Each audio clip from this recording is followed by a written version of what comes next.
Could you tell us a little bit about He's Always Been Faithful? Because that one stops a lot of people in their tracks to this day whenever they hear it. Yeah, I think that, when all is told, that's one of my favorite songs.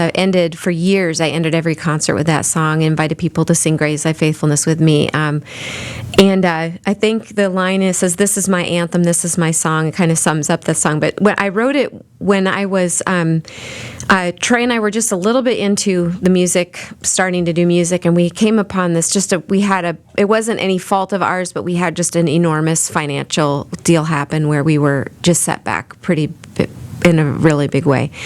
And it was devastating to me. I couldn't kind of see my way through it. And this one's financial, but for other people, it's any number of things. But I was really overwhelmed and wasn't sure how we were going to kind of get over this hurdle. And I sat down to write a doubting song, and I kind of, "Where are you, Lord?" And I've written those, "Hello, Lord," and other songs. I don't feel like that's off limits. But in this particular moment, I felt like God just really spoke to my heart. I was sitting at the piano, and I felt an invitation to just flip through the index cards of my life. And if I could find a scenario where He had not made Himself known in some way, if I could find a scenario where He had not been walking with me even through the valley of the shadow of death, then I could write this other song. But if this, and I just kind of felt myself flip through the lives, not my own life, my parents, my grandparents, and I felt like He asked me to write a faithfulness song before I saw the solution, before I saw the product, or the end result or whatever. Product isn't the right word, God's product.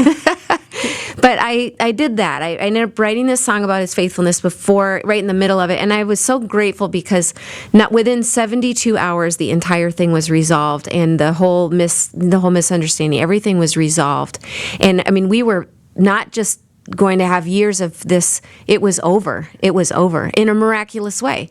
So I felt so fortunate and grateful that He let me write it before it happened. And I think a couple of other times in my life He's invited me to do that. Would you say it now before I do my thing, and could you trust that this is going to happen again? That's wonderful. I'm going to play that song on the way, and I hope that people have been listening to what you say, because it's such a powerful concept, having that thank you kind of written to God, or having that in your heart before you ever see the end of the chapter.